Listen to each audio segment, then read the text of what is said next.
The evidence is showing us that our universe exists and evolves as a unitive entity, that its foundational reality is essentially universal consciousness. You're trying to get the footprint of consciousness. If you approach it objectively, you'll spend a lifetime doing useless things. No matter what kind of answer you find, it will not be in line with truth. If you obliterate the boundaries of your individual nature, the whole existence is right here. I really profoundly disagree with you on that. Universe is essentially sentient. We're its microcosmic co-creators through our consciousness. The only way you know the universe is the way it reflects within this. Then how come you're not working on this instrument? That sounds arrogant, but clarity always looks like arrogance. Are you encouraged by this convergence of science and spirituality? If you go at this pace of convergence, it'll take another 100 years of debate. This convergence is really important to support human conscious evolution. Eastern traditions tend to focus more on the existential meaning as embodied, as experienced. In the West, move more and more into the thinking. The Western civilization largely comes from the authority of God. All scriptures on the planet are from human memory. Some people claim it came from elsewhere, all these blasphemous things. Well, we may get killed for this. In the East, authority has never been the truth. Truth is the only authority. Namaskaram, good morning to everyone. Ma'am, please. First of all, my whole heart is singing and smiling with gratitude and with love that we are here together. And when I was a little girl, I began to have experiences that were showing me that we are not separate from each other. And yet, with curiosity as my middle name, why as my middle name, I was asking why?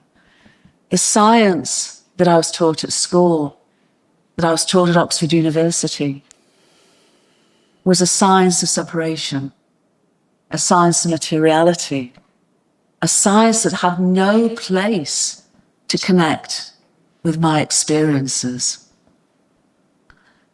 And as we explore today together, I hope we'll be able to explore how that science, as Dean was saying, is now not discarded, but in a way included and transcended, which has been the journey of science and the journey of knowledge, and I would say the journey of wisdom throughout the whole story of humanity.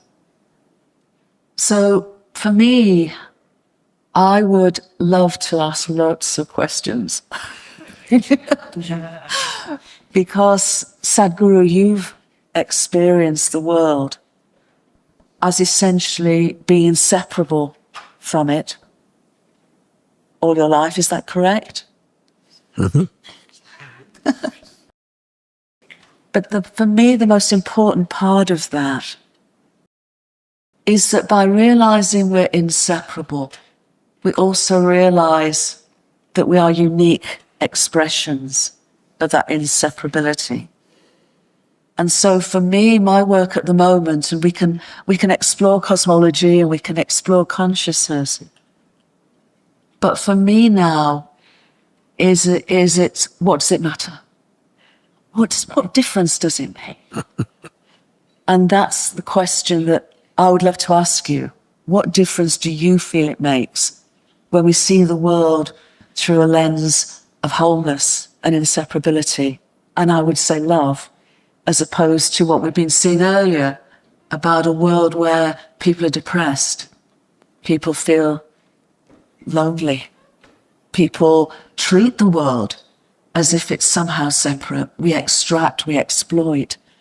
And, you know, that's your wonderful work with soil, showing we cannot be separate. We are not separate. Therefore, to revere and to love and to be in community is what life is truly about. That is my sense, but my question to you is that how you see things, or am I not really deepening my understanding, rooting my understanding of that as well as I might. See, this is a human problem, that we try to interpret everything in the universe according to our thoughts and particularly our emotions. There are people who've been propagating God is love. There are people who are claiming God loves them. See, God loves you, God loves the mistakes that He's made. Is not of great importance. You make yourself in such a way nobody can help loving you. That's nice. I'm saying love is an important emotion in human structure. To keep one healthy, not in romance or something, just to keep one healthy, they must experience some sense of love. If there is no sense of love within oneself, not about somebody, you just loving, if that doesn't happen, you slipping into ill health is natural, you will go there because it's an unpleasant pit, emotions, if you don't fill yourself with the exuberance of love. Love is not about somebody, it's just that you have learnt how to keep your emotions pleasant. If it's very pleasant, you're loving. You look at man, woman, child, animals, tree, you look at it lovingly. If you close your eyes, you can sit here lovingly, isn't it? It doesn't demand another subject to be loved, that is a relationship. We're misunderstanding an inner experience and a transaction. A relationship is a transaction. Transactions need management. Hello, those of you who have love affairs? Lot of management. Love is not about management, it's something that you can overflow with. Somebody is here, not here, especially when they're not here. Lot of love, isn't it? When they're here, the transactions can rub this way, that way. There are issues with transactions. With every transaction there's an issue, it's a question of skill and management. It can go right, it can go wrong in a given moment. But love is something that's happening within you. Essentially, you have learnt how to keep your emotions pleasant. In that pleasantness of emotion, many wonderful things will happen to you. Your body will function well, your mind will function well, your ability to do things, you have endless amount of enthusiasm. Those who are in love, you can't stop them, they're like, you know like mad as a marsh hare, you know they're on and on and on because they're in love. So I'm saying it is a fuel which keeps you going in a pleasant manner. What you get, what you don't get, what happens, what doesn't happen, doesn't matter, you are loving, everything is beautiful for you. While you're loving somebody, that somebody may not know, right now, at least. But you can still be loving and enjoying your love, that somebody doesn't even know that you're loving. Can I tell you a little joke, ma'am?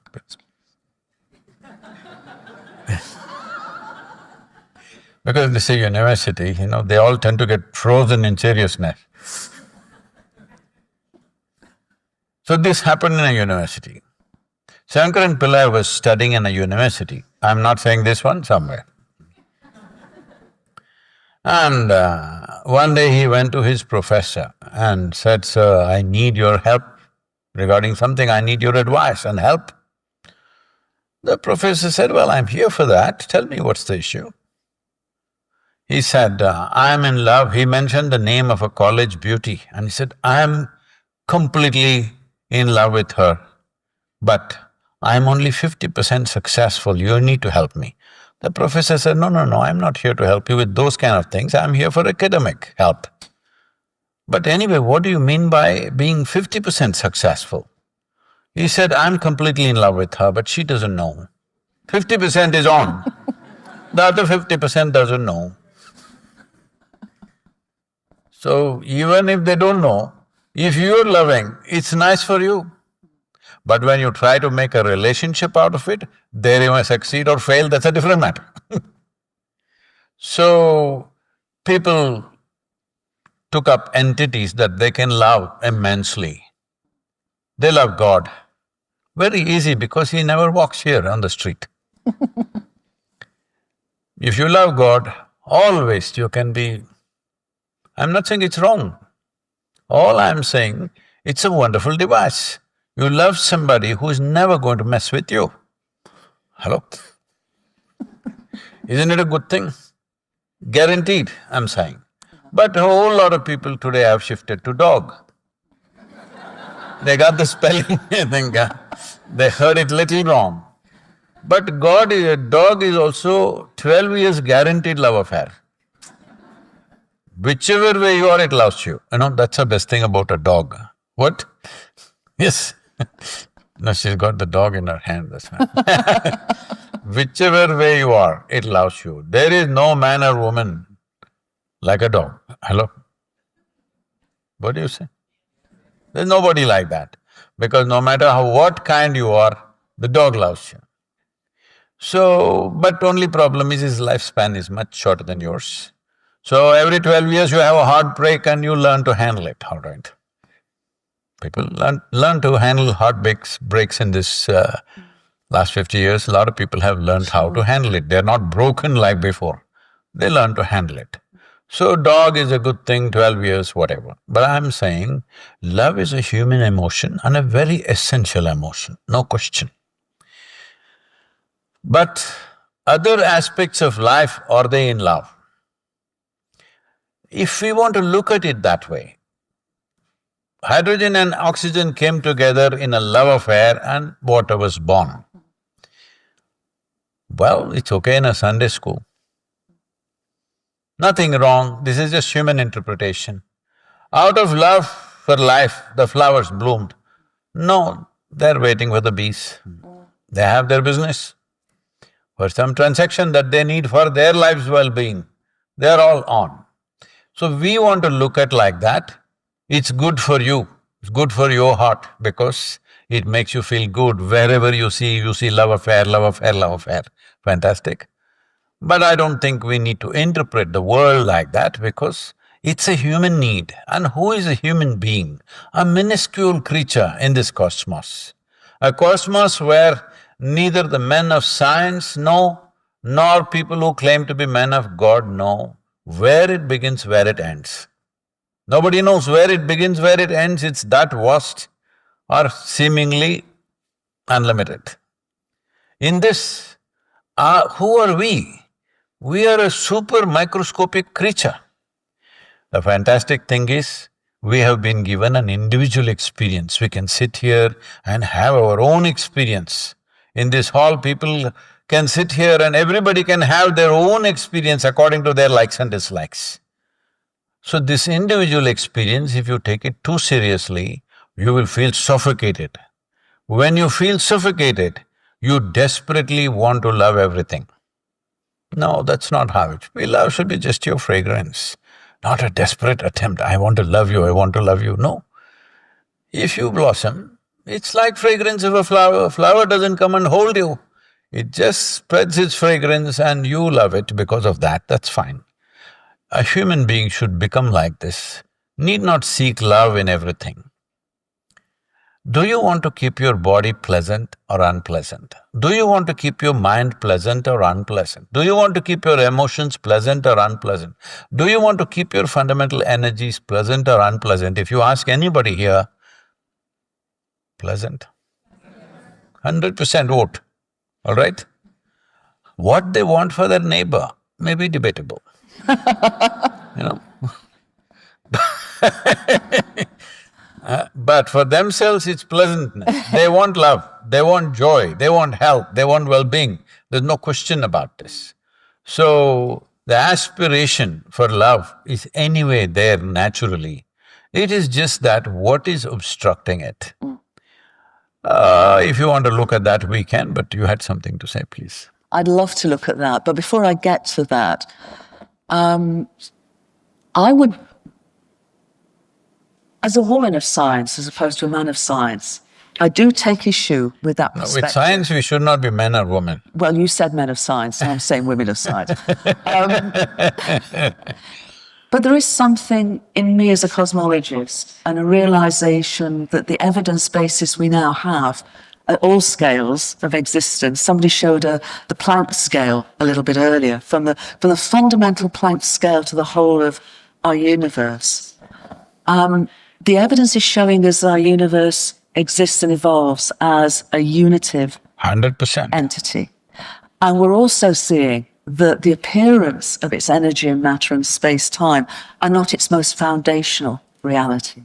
That its foundational reality is essentially universal consciousness that then is all-pervasive and expresses itself as energy, matter and space-time of our universe. But within that, within the evidence we have, is evidence of its wholeness, that it exists and evolves as a unitive, as a wholeness. And, in 2022, as many of us probably know, the Nobel Prize for Physics was given for universal non-locality. That's essentially saying two things, that everything that is within our universe, everything that is expressed within our universe. It was so even before 2022. Oh, sure. But in 2022, the Nobel Prize was given. It was known from the beginning, or perceived from the beginning of quantum physics, that quantum physics to work at all had to be within a universe of wholeness. But the point is that the Nobel is given for settled science, so nobody is still arguing that somehow our universe is made up of separate things. And the evidence is suggesting powerfully, as Dean was saying, that we now need to include and transcend a material perspective to one of unitive perspective and unitive consciousness. And everything, therefore, within our universe is interdependent, not just connected, but interdependent with everything else. For me, that is a definition of love. Not as sentimental, not as necessarily expressed through human experience, but a universe that is innately, meaningfully existing and purposefully evolving from simplicity to complexity through relationship. And it's not, when we come to humans, it's interesting for me that 6 million years ago, our direct ancestors, when they came down from the trees, they came down not in relationships that had been continued by the great apes of male dominance over a sort of a group of female apes, but they came down as pairs. Ardipithecus ramada, which is our direct human hominid ancestor, the males and the females are the same size. They're the same size of teeth. And in apes, you get very strong teeth in the males, quite dominant. There's something about our journey to here, as part of the universal journey to here, that I would suggest that relationship is foundational.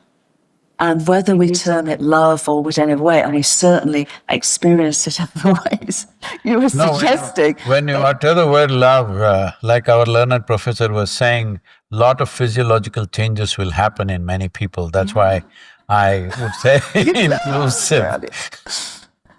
But I would say, if we expand our perspective, we, as a human species, expand our perspective to a living universe. So it's not just biological organisms that are sentient, but the whole universe is essentially sentient.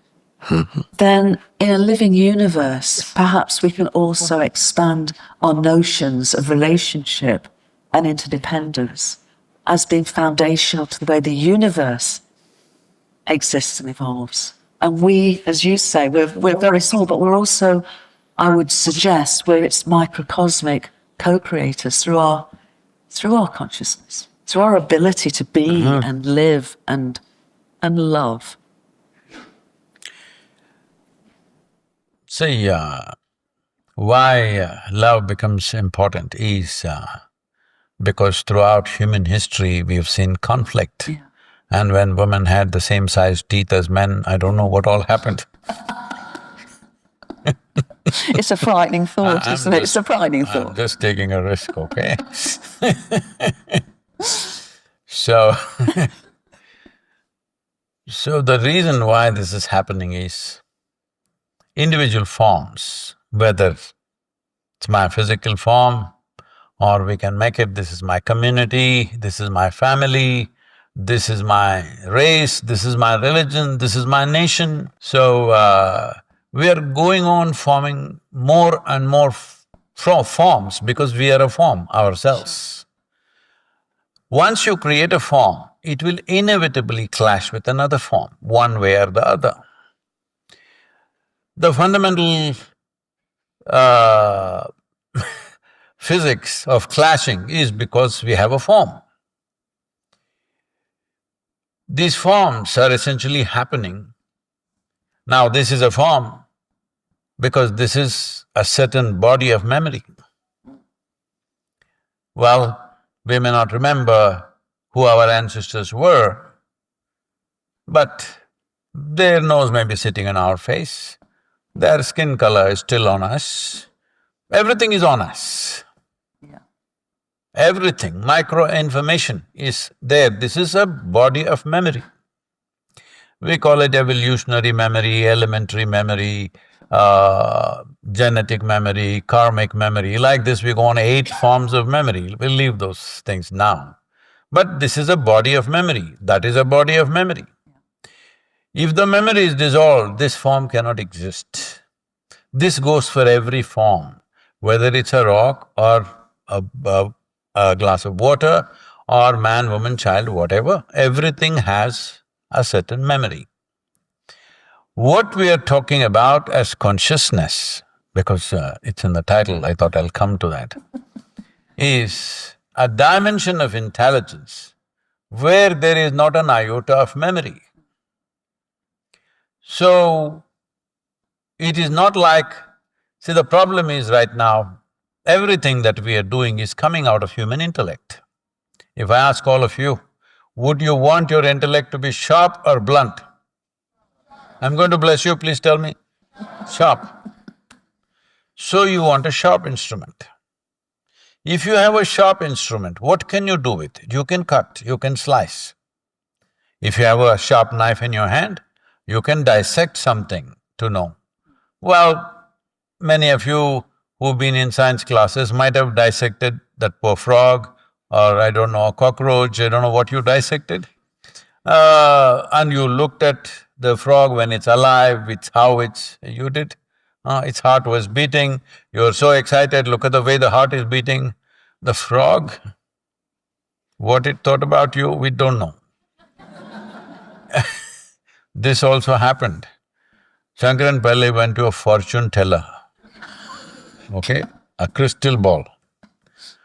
So, she looked deep into this and she said, you are going to meet an exceptionally beautiful young woman by next week.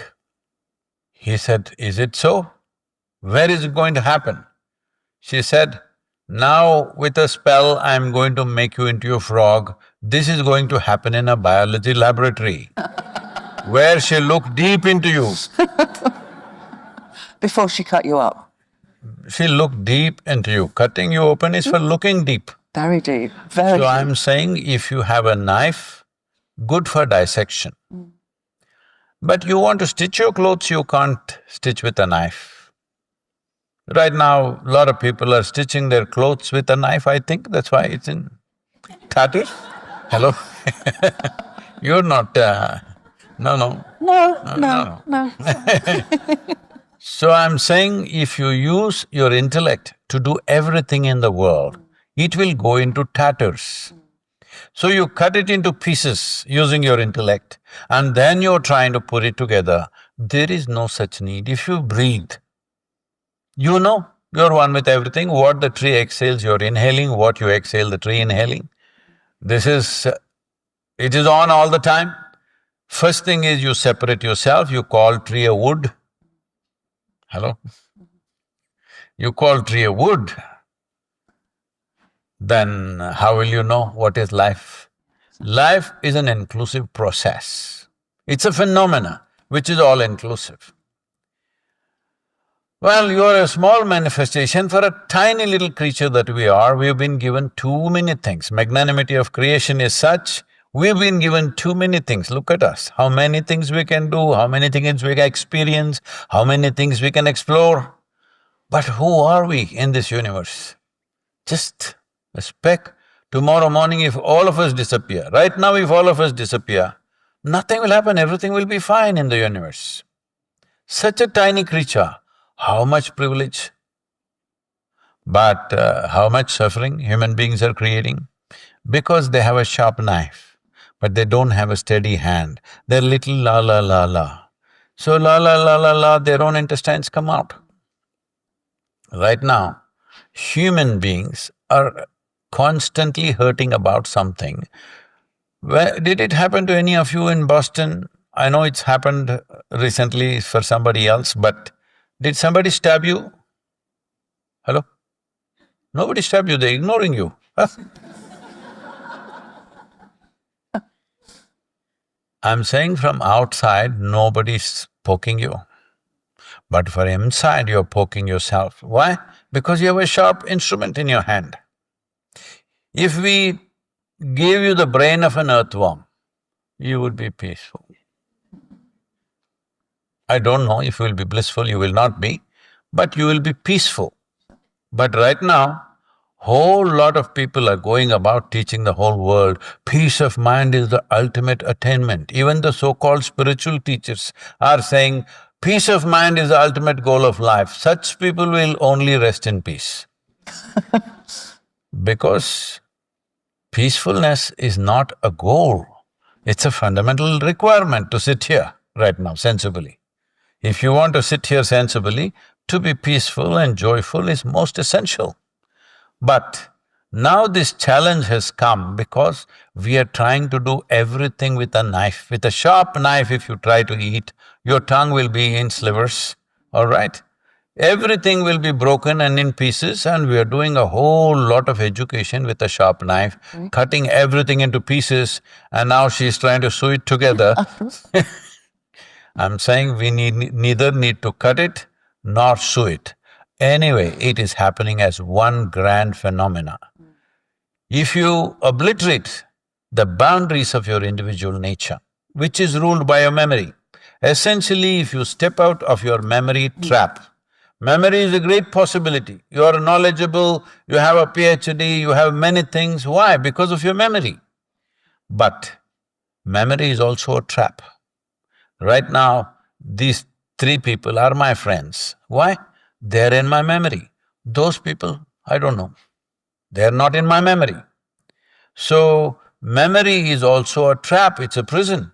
If you don't cross the limitations of your memory or the boundaries of your memory, well, you will always remain in that. Maybe you have a large memory and you think you have attained something. No. See, whether you live in a small prison or a large prison, it's just a question of convenience, but not liberation, isn't it? Hello? At least if they put you in a 8x8 cubicle, you know you're in a prison. If you put you in a large house and imprison you there, you think you're okay. That's a great problem. The great problem is you don't realize you're in a trap. If you know you're in a trap, there is an effort to come out of that. So, this is a simple thing. Instead of continuously trying to craft answers in our head, anything that you can think of is coming only from the limited data that you have gathered. Is it so? Whatever you think of, it's a limited data. With this limited data, you're trying to solve the universe or the cosmos. This is like there is a trillion-piece jigsaw. You got 7 of them. You look at it and say, oh, this is a bear. If you're an Indian, you call the same thing an elephant, I know. I'm saying with 7 pieces out of trillion, you're making a picture. Just relax, huh? Just relax and learn to enhance your perception. Within the trap of your emotional bubble, You're trying to find answers and answers. No matter what kind of answer you find, it will not be in line with truth. It may be in line with everybody else's assumptions, so you will be okay in a given society. They may honor you for that. But whenever people actually cross their limitations of memory, see, all books on the planet, all scriptures on the planet are from human memory. Am I okay? Some people claim it came from elsewhere, but read it and see, it's from human memory. If you cross that human memory, in the past, they would say it is blasphemous, for which the best thing that could happen to you was ridicule, the worst thing that could happen to you was crucifixion. Just for saying that the shape of the earth may be different from the way it is written in some book, people got killed. Hello? Shape of the earth. Because if you cross the memory, control is lost. If you cross the memory, boundaries of memory of the present generation of humanity, control is lost. Either they will make a fool out of you or they'll crucify you. Today, woodwork and nails are not possible, but they'll crucify you in so many other ways. So should I tell you modern technologies, how all they'll crucify you? They'll do it every day. So, why is this? Because the comfort of being in the known. You don't want to step into unknown territory. Unknown territory is fearsome, doesn't matter what it is. If I drag you right now and I'm going to take you to heaven, will you come? No, because it's unknown, you don't want to go. Maybe I'm going to take you to the best place in the universe, but you don't want to go because it's unknown, isn't it? Because the comfort of memory, this whole evolution of who you are has happened in the comfort of your memory bubble. You may want to expand the memory bubble, fine, you'll do well in a university, but it will not get you anywhere with existence. You must understand the difference between social structure and existence, psychological structure and existence. Existential has nothing to do with your psychological structure. And your psychological structure in some way determines the social structure of the day. How people are thinking right now, that's the kind of society we have, isn't it? So, existential realities have nothing to do with psychological reality. Psychological reality is just a drama that you're doing. It's just that all of you want to do the same drama and say, this is the truth.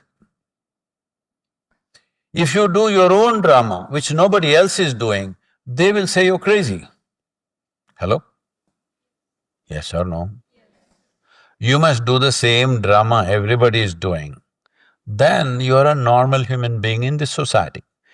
Leave the psychological part, that's why, because it's irrelevant. From generation to generation, within generation, in today's generation, there is X, Y, Z, A, B, C, whatever else. Hello, I don't know if all the 26 alphabets have been taken, except Z, 25, that you can't touch.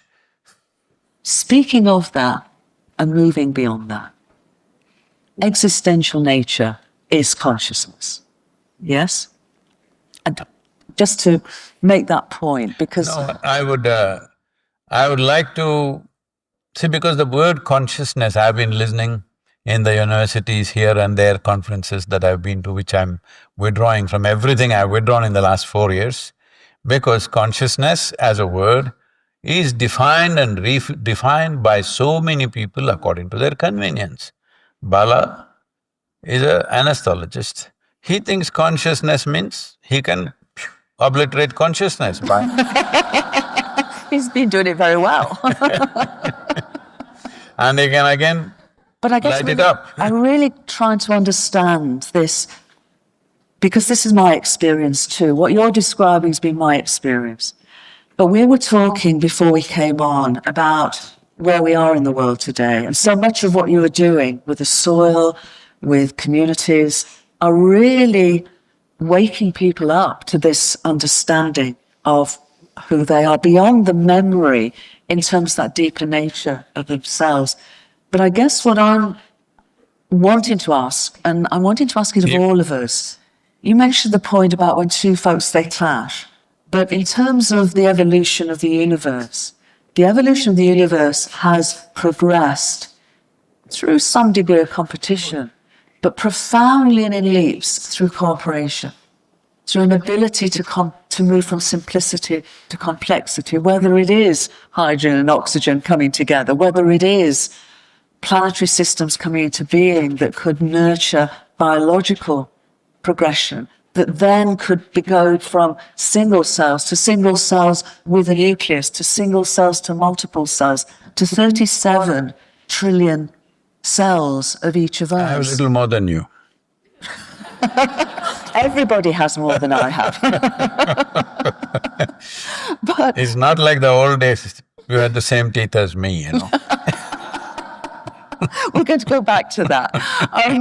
But the point I'm making is, if we are able to serve the potential for evolution in our world, that surely requires us to find ways of coming together. See, so that is both the existential aspect of it, but it's also the being into the doing of that together. So I'd love your thoughts on that. see, social evolution, or if it happens too rapidly, people will call it social engineering, is a different aspect. We all aspire a certain level of sense in a society that where we live, which is a bit scarce in everybody's experience. If it is so in everybody's experience, you are also a little bit of a senseless person. Hello? I'm thinking you're senseless, you're thinking I'm senseless. Somewhere there is a partnership in senselessness. Yes or no? We're all partners in the rubbish that happens on the planet today, because in some way we're participating, knowingly, unknowingly, all of us are participating in all the rubbish that happens. And of course the good things that happen also. We're not saying everything is negative, but if 90% everything is good, 10% something is bad, that's what sticks in your mind all the time, and you think so many things are going wrong. Well, so many things are not going wrong, but so many things still need fixing, there's no question. So social evolution, let's keep it aside because it's a non-stop work, it'll never be complete. It'll never ever be complete that someday we'll create a perfect society, because when you're just about thinking you have a perfect family, your children became teenagers. Perfect family went poof. Hello? Happened or no? Not because anything wrong with them, they're a next step. Yeah. You're living within your memory bubble, they're stepping out of your memory bubble and trying to create their own bubble of their own. So social transformation is an endless work, every generation has to work for it, seeing that pluses are overwhelmingly stronger than the minuses that we have. Will there be a world without negativity? No, it will always be there. It's just that we overwhelmed it with positivity so that some things we bear with it and go on. Yeah. Many people enjoy it also, so there's no problem, I'm saying. But your work as well with soil, which I find deeply inspiring. The soil is very simple. I made it very, very simple for people. See, the food that you eat comes from where? 95% of the food, or people are, scientists and statisticians are saying 95, but I'm telling you 100% of the food is coming from the soil. Can't come from anywhere else, it's the same material. So, it becomes food and you eat it, and then of course it goes out as waste and once again becomes soil. But if you are not sitting, let's say you're all keeping it, then one day when we die, when we bury you, you become soil. That also they don't want it to happen, they're putting them in concrete boxes and putting, no, this must go back to soil because this is soil. This happened, this happened in 2060. You want to hear a futuristic joke? I do want to hear a futuristic joke. Always. It's not joke, but this really happened. Okay. Either way, I want to hear it. In 2060, a bunch of scientists, including Jude Currivan, asked for an appointment with God. Because a woman had to be there, you know. Well, yeah. Yes. So they all went there and told God, "Hey, old man, you've done really well with creation. But today, everything that you can do, we can also do. So it's time you retire. What are you still sitting and working?" God said, "Oh, is it so you can do everything that I can do? Can you just show me what you can do?" So all of you together took little bit of soil and did this, that and made a shape of a human infant, and in 15 minutes, the baby started crying. God said, "That's very impressive, but first get your own soil."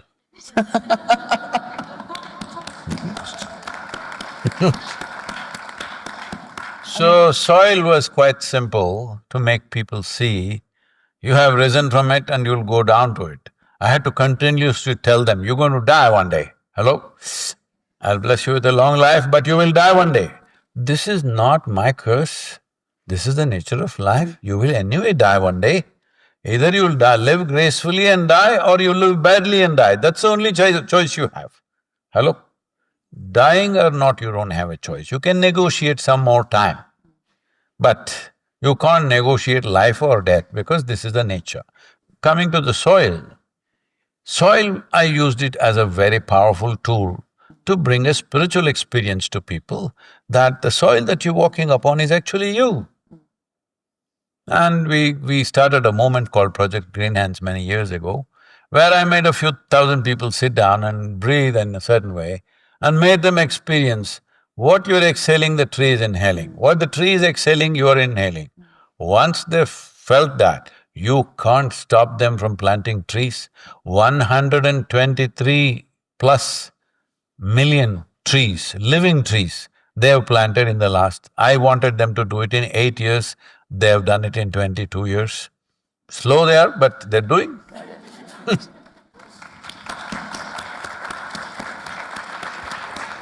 And what I love is that you make it very practical and very experiential. You know, you're breathing out. I talk about our universe beginning not as the first moment, or not as a big bang. We know it wasn't big, but that sense of bang. And I talk about the first moment of an ongoing big breath. And so essentially the whole universe is participating. You read it in the Vedas, the Shiva exhales and the whole universe comes out. Well, I didn't, but then I did find that out afterwards, which is so beautiful. But I guess the question that I have is that the soil is visible, is very visible to us. And yet until you are helping people to see that visibility, to realise we come from the soil, we return to the soil, we breathe out, the trees breathe in, all the rest of it, there are many areas of our world, our planetary home, the deep oceans, where there are fewer people who have been down to the deep oceans and have walked on the moon. That is invisible to that sort of experiential perception, and therefore that relationship. And so my sense of deepening the relationship is going back to what you were saying earlier. This sense of beyond memory is that sense of experiential, existential relationship with all that is, and therefore our planetary home as our primary mother, and therefore every aspect of our planetary home, whether we can see it or not see it, whether we perceive it as animate or not, is essentially part of a living cosmos. I mean, how would you… I have not traveled the cosmos, I am a local traveler. People ask me, "Sadhguru, you travel so much." I said, all local. I've never left the planet. But it's still around a planet. Yes, I'll come to that. It's still a planet. What I'm saying, there's only one thing I know. I know this piece of life from its origin to its ultimate. By knowing this piece, what I see is, if you obliterate the boundaries of your individual nature, the whole existence is right here. It's not there to be searched, it is right here. Well, what is here and there is a very mental perception. If you cross your boundaries of memory, if you cross the limitations of your mind and body, then there is no here and there, everything is here. That sounds arrogant. Yes, it is.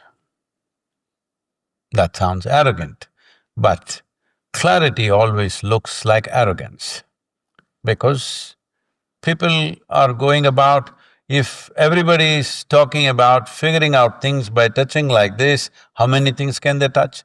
But somebody who comes with vision and sees and says, this is what it is. As I said earlier, the best that they get is ridicule, the worst is crucifixion. And today we can sit here and talk all these blasphemous things. Well, we may get killed for this, because I have about 123 death threats, okay? And I still walk around without any security. I'm announcing to the world, I walk around without security, you can do what you want, it doesn't matter.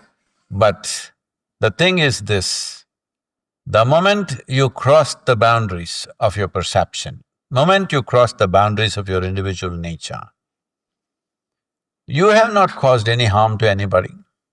I have not abused anybody, but this is the nature of truth. People who have invested seriously in something and they find something else seems to be true, their whole investment is going, all right? So if you're going to take away their investments, you think they're going to lie down and look at you happily? No, that's not how it is. But at least today we can sit here and explore these possibilities. Well, how many people will actually experientially explore? Because what you do not experience, you do not know. What you know as information is not knowing. You can know about anything, but you don't know anything unless you experience it. Experientially, if you have to know, you have to perceive. Right now, the only instruments of perception that you have is these five senses of seeing, hearing, smelling, tasting and touching. Tell me, can you touch something which is not physical in nature? Can you see something that is not physical in nature? Can you hear something that is not physical in nature? Five senses are good for survival process on this planet, because the sharper they are, the better you survive. But if you want to know, they are not instruments of knowing. Till science comes to this point that they understand the instruments of perception that you're using right now to perceive the ultimate nature, which you call as consciousness. I don't want to go to that word because that word is defined and described by different people as they feel, whichever way they like. In every university, they got their own definition. So leaving that word, but these physical forms are coming up and going down. You're here today, tomorrow morning you vanish just like that. For all this to happen, there is obviously a fundamental. When you don't understand the fundamental, the simplistic way, which is not very wrong, simplistic way is, God is up there and He does all this. If you did not say up, I was okay. Yeah. God is there and He does all this. It's just another word, I have no objection to that word. You call it consciousness. Today somebody in California, they're saying universe. Universe tells me, not God anymore, okay? They're changing vocabulary. By improving your vocabulary, you're not going anywhere, except maybe getting better with English language. Nothing else is happening. So I'm saying fundamentally, the most important thing is this, that we need to up our instruments of perception. If you do not raise the instruments of perception, then with these instruments of perception you can draw any conclusion you want. It's bound to be wrong. We couldn't even figure out, walking upon this planet, we couldn't figure out whether this is flat or round for a long time, isn't it? Hello? So that's how deceptive our perception is. It's good for survival process, not good for knowing. But in that sense then of knowing at a deeper level, are you encouraged by this convergence of science and spirituality, that we're moving, as Dean was talking about, as Bernard was talking about 2 years ago, as I talk about, that we're including and transcending into a perspective of a unity of understanding and a unity I'm glad it's happening, but I'm watching it with a certain amusement. I'm sure you are. Because you're trying to stitch the universe together. I disagree. I really profoundly disagree with you on that. Huh? I really profoundly disagree with you on that. No, I'm not saying you personally. No, but I think no, I know you're not. I mean to say, I think people are… See, you're breaking it into pieces and trying to put it together. I'm saying it's anyway happening as one great phenomena. Sure. Either you imbibe it, soak in it, which you're already doing, otherwise you wouldn't be alive. Sure. You're alive only because… See, it's like this, let's leave the universe alone. Let's take the ocean. Ocean is a larger entity, but there is life, fish and stuff in it. They're all products of ocean and they may disappear tomorrow. Like we are here, we are a product of the soil, we may disappear tomorrow. So similarly, planets, galaxies, whatever else you call them, all of them have appeared, they will disappear when they run their course, all right? But for them to appear and disappear, something more fundamental is there. That fundamental you want to know. In a university, by dissection, don't do dissection, all you have to do is… Because the only instrument of perception that you have is yourself. Can you see what's here? No. The way it reflects in you, that's the only way you see it, isn't it? Yeah. The only instrument of perception that you have is yourself. In seeing how to enhance this, we are going on enhancing the digital instruments endlessly.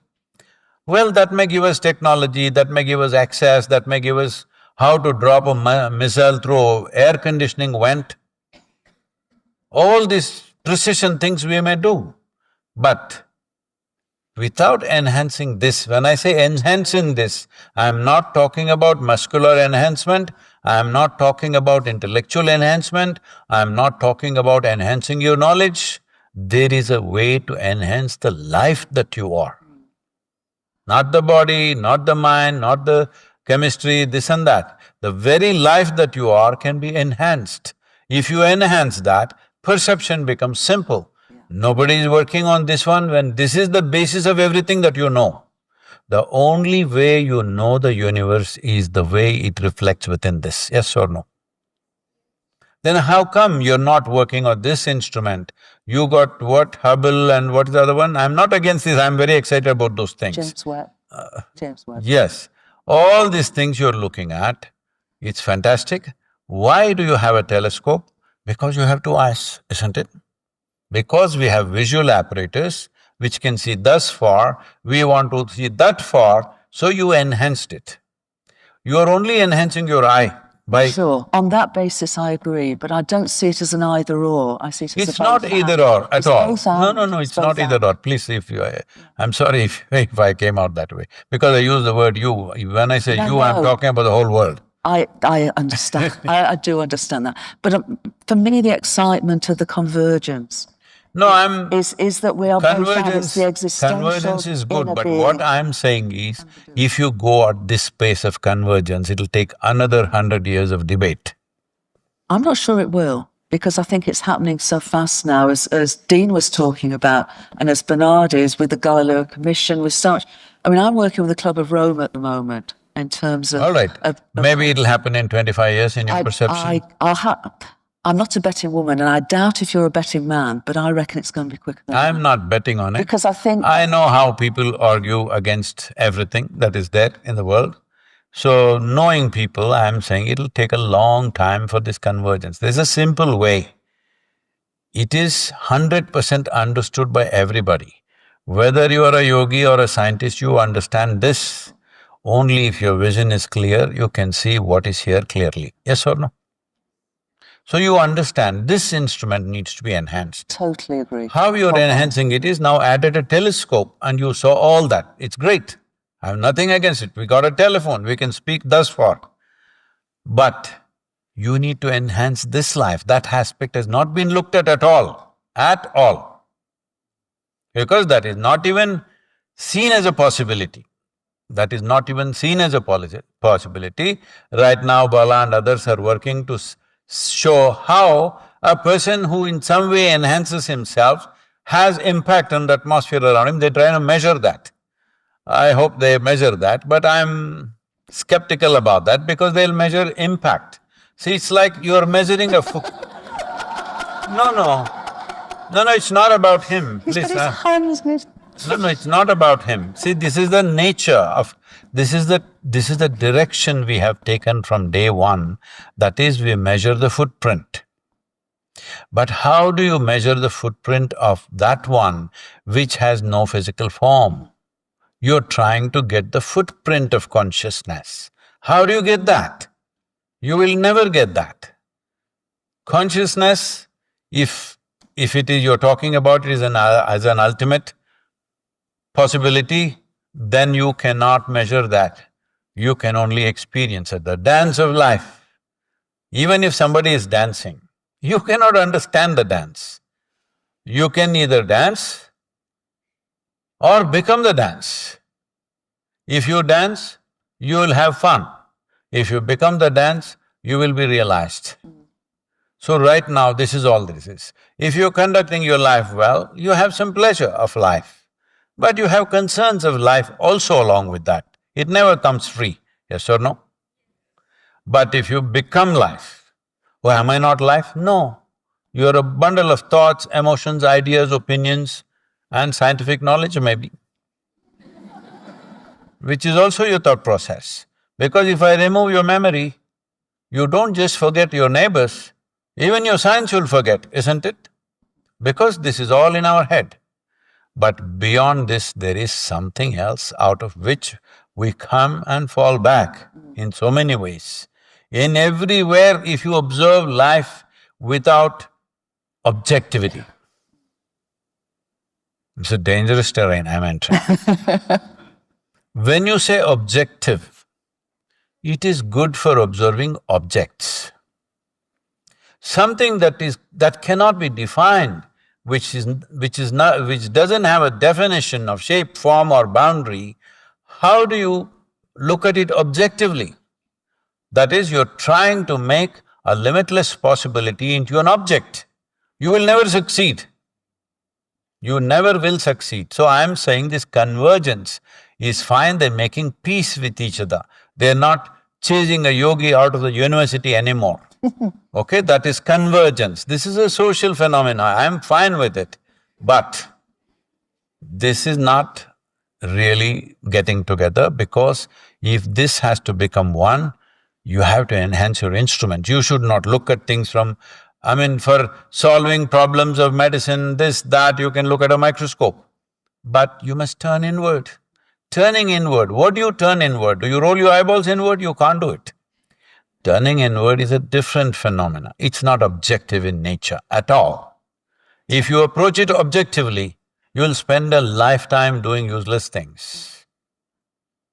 Sadhguru, just to complete, because I guess… I think they'll send me out of the university for this. No, they won't. I still come back to the both and. I know that from what Bala shared, that his experience has empowered his work. And I don't know how many people here feel this, but my own life journey on that perspective, looking inwards and looking inwards and looking inwards, doesn't mean that I'm not curious about how that looking inwards then appears in the world. And so for me, the convergence of science and spirituality is a joyous thing where I have… It's a fantastic thing, but it's a social thing, that's all I'm saying. For me, it's a personal thing. For me, it's not a social thing, it's a personal thing. Yet, having said it's a personal thing for me, it's also how I think, I feel, I see a lot of people involved in this work or in this realization or in this service see that it has the opportunity to empower transformational change in the world, because the old way of looking at the world, the old worldview we've had, since the mid-19th century has been one of separation and objects and consciousness pushed out the door and existential awareness pushed out the door. This convergence, it seems to me, at a time when we don't have probably much time, if we're going to undertake some what I'm trying to separate is really important, not just as a scientific revolution, but as a potential revolution to support human conscious evolution. No. That's what I'm trying to There are two aspects in this, Jude. I'm not trying to say something different. What I'm saying is, when you say it's personal, person is the basic unit of a society. So I'm saying what I like, what I think, what I appreciate is a social process. Oh, I see. Yeah, I If take your point. all these people do the same thing, then we are a society. If they don't agree with me, we are a different society, all right? So that is fine with me, that convergence is happening. As I said earlier, a yogi wouldn't be allowed into your university, but they're allowing me to come here and speak now. So which is a good beginning, but I'm saying this will bring a social change. You're talking about changing the world, you're essentially talking about the human society, right? Changing human society is a sociological process. I'm saying existentially, if you want to transcend your individual nature and know what you're referring to as consciousness, in that direction, nothing much is happening in any given university because they're all busy. They have done this with me also, many years ago, now I don't do that anymore. They want to measure what is your alpha in the head, what is your beta in the head, because it's all about how is it useful. Life is not useful. Life is just fantastic. Either you live it or you die. If you die also, it is not useful, if you live also, it's not useful. This is a simple thing human beings create. Oh, I am useful to you, you're useful to me. Life is not about use, it's a tremendous phenomena. How profoundly will you experience it? That's all there is. For profoundness of experience, you need to go beyond the limitations of your memory walls, which is your persona, which is your society, which is your religion, which is your unfortunately science today, which it should not be. Science should not be in that realm, but unfortunately science is also coming from a limited amount of memory and push the boundary, push the boundary, push the boundary. Why don't you break the boundary, I'm asking?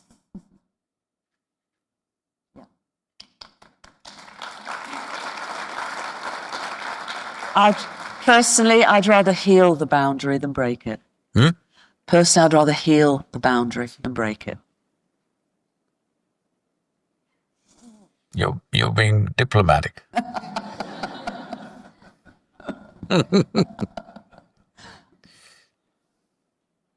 We have done this to the whole planet. Today we have some 194 nations. What is it? It's like we cut the planet like a birthday cake. 195 guests we had, we cut it into that.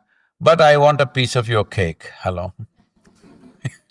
Your piece of cake, I want a little bite out of that. That's the problem. Yeah. All right?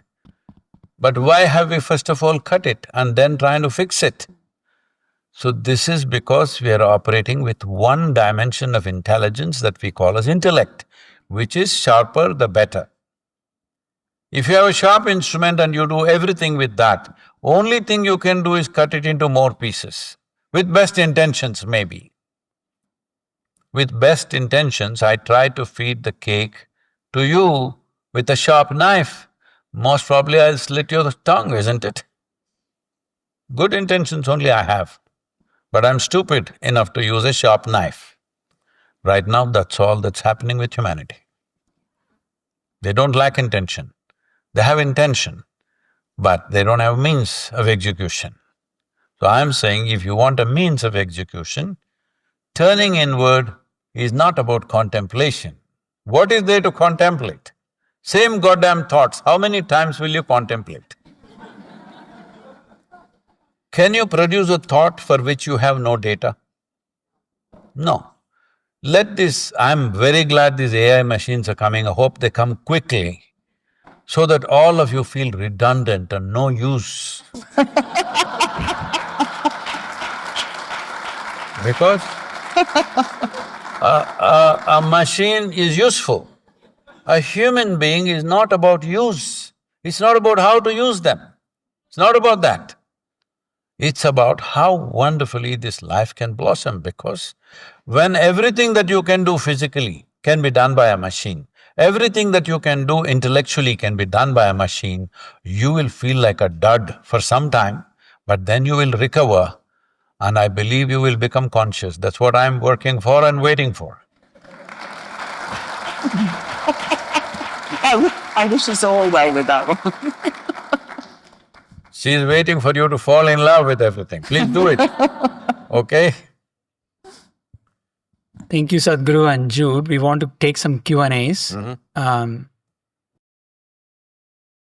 My question is, if we want to change people's profoundness of experience and we want to help them turn inwards, shouldn't it begin with societal change first, because that's the level that most people are beginning at? See, if a culture or a civilization goes towards it, that you make a whole society or a generation of people understand that in is the only way out for you. If we make them understand that, it'll create a conducive situation for sure. That's what the whole attempt is, to make people understand the source of all the problems in your life are within you. Solution obviously is within you. So problems and solutions are on the surface, but fundamentally, you're alive, means everything that is necessary for life is happening within you, isn't it? Hello? The exuberance of life is happening, your heart is beating. See, these are not simple things. Your liver is functioning, kidneys are functioning, these are not small things. They're very complex nonsense, all right? Yeah. And all this is happening and you are unhappy. All the galaxies are also working perfectly well today, and one nasty thought in your head and you're miserable, all right? So, first and foremost thing is to make the world understand that in is the only way out. If we understand this, then methods, because see, to get a degree in this university or get a PhD, you work for how many years? 25 years, 30 years? From the age of kindergarten to here, you worked, what, at least 25 years, 20 to 25 years of your life, which is more than a fourth of your normal life, all right? You spend to learn some subject. I was just talking to a dentist, and in dental science today, there is a regular dentist, there is an orthodontist, there is another one, there are 5 types of them.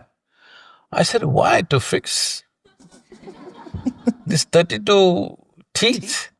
You need 5 types of specialists.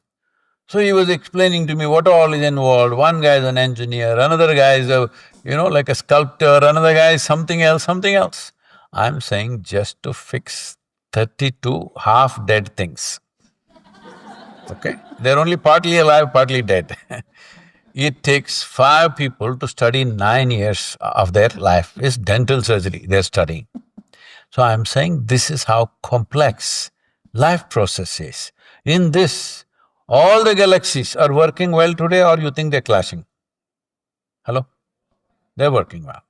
All the organs in the body today working well, hope they keep working. Everything is going well. Unfortunately, there are a few unpleasant spots on the planet where people still kill each other, people are hungry, all those issues are there. But as you sit here, everything is going fine. If the planet spins little faster today, we'll all fly. Yes or no?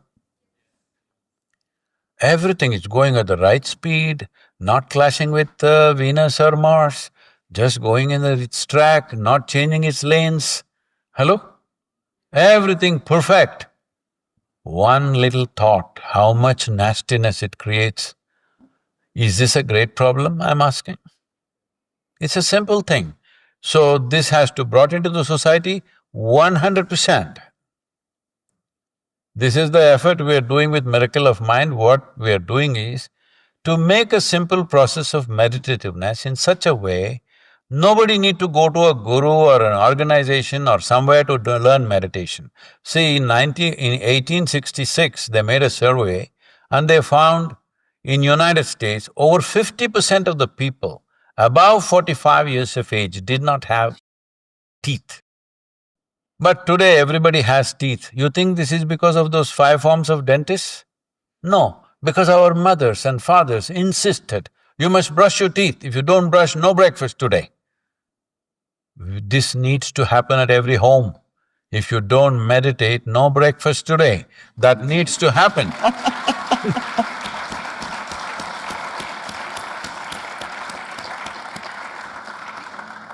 Social change is very important, I'm not saying no. But I was made to believe we're going to talk about existential aspects, so I was trying to draw away from that. We were hoping that it would again be both and, because the existential, you keep saying, and I love it, the only way out is in. And so the more we go in, the more we meditate, the more we realise that ground of being, then the more we can, what I call link up and lift up together in ways that can change. Sometimes doing my sadhana every day, I experience states that I can't really describe, and I just want to know, how do I maintain this on a daily basis, on an every time, like every part of the day. Like I experience it and I don't know how to recreate that. Well, hello, yep. Now, the thing is, you don't have to describe it. If your problem is you are not able to put it on the social media, what kind of experience you had today? I'm glad that you're not able to put it and you don't have to recreate it, because spiritual process is not about recreation. Never to put my next step ever again in the same place.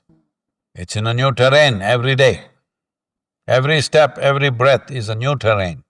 If you don't have the courage for that, then spiritual path, you slow down. Because every step must be in a new terrain. When you walk, only if the next step is in a new place, you're going somewhere. If my next step is in the same place, where am I going? Not going anywhere. Then you must do treadmill. No, it's good for your muscles, good cardio, good everything, but you don't go anywhere. So you must make up your mind. There are different types of practices in yoga. There are practices just to give you a little bit of health and well-being. Be where you are, to secure your position in the world that you've gotten somehow. Either because of birth, or because of education, or because of money or marriage or whatever, you've gotten into one place, you just want to be there. You don't want to be disturbed, but you want to be happy and healthy. For that, there is one kind of yoga. But you want to explore, you want to go away, it doesn't matter where it takes, but you want to know what is the truth of your existence.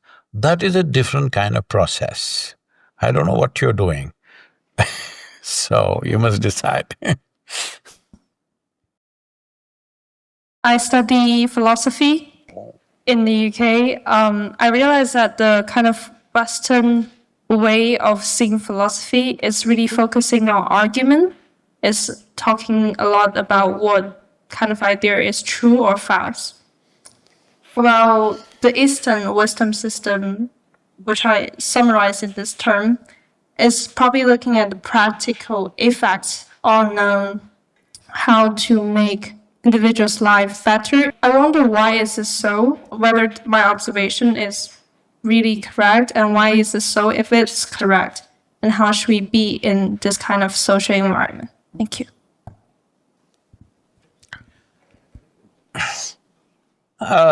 If people are debating about something, it's fine, but the problem is most that the debates are about to prove that I am right and you're wrong. A question, essentially, is an instrument to dig little deeper. A question is not a way of showing how smart I am. Question is about digging a little deeper. It's a needle. With a needle, you're going to dig the whole existence, it's going to take a long time. But at least you need to come to a point of frustration that it's not getting you anywhere. Then you will turn inward. The Yoga Sutras start like this. The first, it's a tremendous document, but one chapter, first chapter is half a sentence. And now yoga. That means you tried everything, nothing worked, and now yoga. Till then, yoga is entertainment, yoga is a little bit of fitness. That's not what it's about. Yoga means union. Union between what and what? Right now, your individuality is a thing that you have constructed unconsciously. We were talking about it as a memory bubble. This bubble is your individuality. Whatever you may think about it, I'm good, I'm bad, I'm loving, I'm hateful, think what you want, or let other people think 1,000 things about you. Whatever it is, the fundamental nature of life is that this is a small bubble. In this bubble, the important thing is you at least open one door or window so that you breathe consciousness. Then your experience of life is very different. Within this bubble, if you argue, we can argue for a whole generation or you can argue for 1,000,000 years and you will not come to conclusion. If you really want to argue, you must come to India. Because one person has 5 different opinions. We've practiced this for a very long time. Endless debates about everything, you know. But after the debate is over, they're fine. Looks like they're in a war path, but the moment the debate is over, they're okay. Because this is a practiced debate for over 10,000 years, people have been debating every aspect of life. So, debate is okay, but exploration will not happen with debate. Debate will settle a few wrong conceptions that you may have about something. By listening to somebody, by taking inputs, you will settle a few things. But it will not take you to what we are referring to as consciousness or truth, because that is not going beyond that person, that is going beyond yourself. But that's a wonderful question actually, and I'm just wondering whether… She's from UK, you can I tell know, her. that's why it's a wonderful question.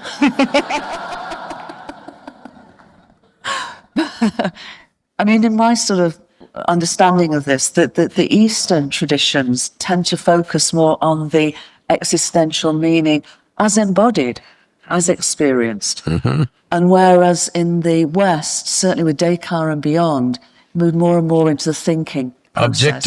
Objective thinking, I think therefore I am, and that parsing out. So my appreciation of Eastern traditions have always been that, completeness. And as you describe it, that going within to understand, not going here, but going within the wholeness of our ability to be aware. See, when you say Eastern traditions, Maybe not traditions, but… No, these cultures and… it is a tradition now. These cultures and civilizations did not come out of authority. The Western civilization largely comes from the authority of God. You say this is it because it came from a certain authority. So authority is the truth. In the East, authority has never been the truth. Truth is the only authority. So everybody is always seeking. So-called divine entities have come and spoken, but we bow down to them with respect, but we have to seek our own truth. Because it's not a true for me. Krishna says something, it may be the ultimate truth, but it's not a truth for me because I have not experienced it. So this is the approach of the East. The truth is the only authority. It doesn't matter, God says it, Guru says it, somebody says it, we respect all that, but we have to experience it. Till then it's not true. So, this is the fundamental difference. Authority is the truth, truth is the only authority. These are two different ways of approaching it. We'll take one last question. I just want some more clarity as a student, conducting research, and I'm really trying to contribute to your mission by showing people in is the only way out. I'm making my thesis documentary on the spiritual empowerment of Indian women, and I've just really struggled with, as you said, yogis are kind of only tolerated in academia, especially when we think of when I'm trying to show my fieldwork with rural women in India and their use of bhakti and devotion. It's considered as, okay, this is intention, they're trying to get empowered, but they don't see it as a true means because we only look at women's empowerment in terms of like external, visible or measurable outcomes. So people just keep telling me, well, this is a coping mechanism. So I just want to know, do you think this is even a worthwhile pursuit of my life? Like, how can I prove these, as you said, Dr. Currivan, how can I prove these embodied ways of knowing are just as valid and so practical to the modern problems we face today? Or should I even do this? Thank you. You should do this. You should do this.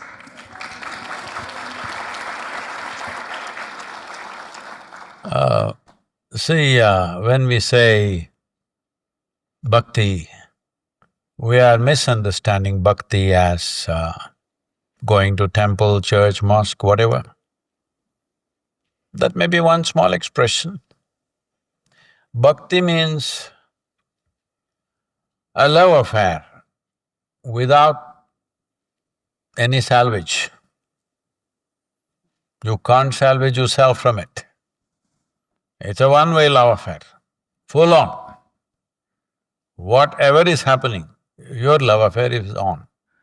People have love affairs, but it's subject to the other person's reciprocal aspects. If they don't behave well, love will die. This is not like that. This is a full-on thing. Does it mean it's only with whatever you have assumed as God? No. Show me one person in this world, whether in academics, science, spirituality, sport, music, art, anywhere, someone who's excelled beyond certain limits without being totally devoted to what they're doing. Have you seen?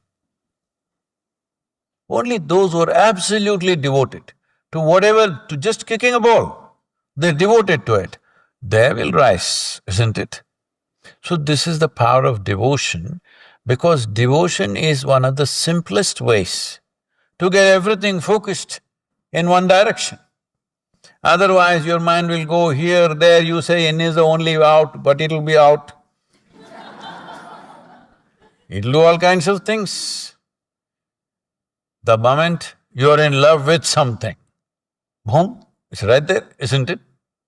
You don't have to concentrate, it's simply there.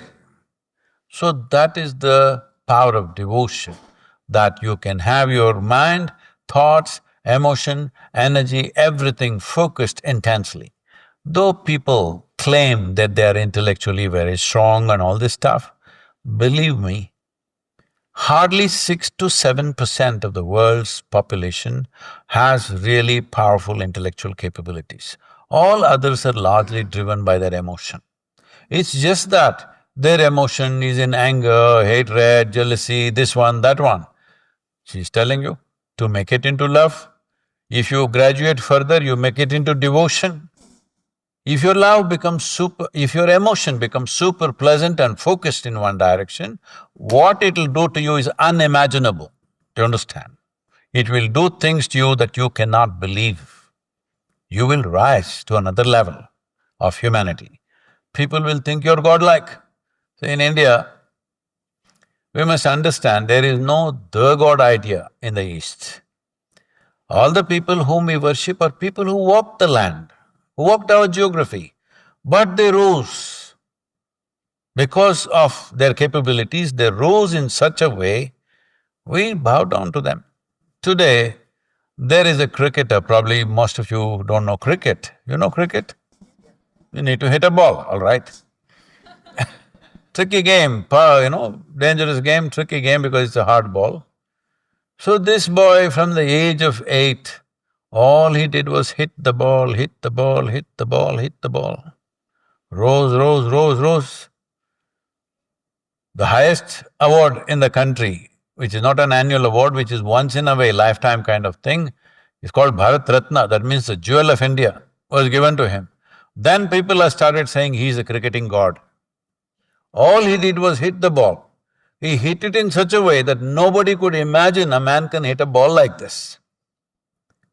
And over a period of 25, 30 years, he hit the ball in such a way nobody could imagine this is a human being. And they said he's a cricketing god. So he's not in UK, okay? There's a little bit of national stuff I can do with it. I think so. So Bhakti has that power. You're totally, absolutely devoted to doing what you're doing, suddenly you will rise. It doesn't matter what it is. What is the activity? It doesn't matter. You're totally, immensely invested and devoted to that, you will rise in a way you can't believe. So whatever you're doing, don't go on thinking is the right thing or the wrong thing. Just do it, useless thing, just do it. Do it well.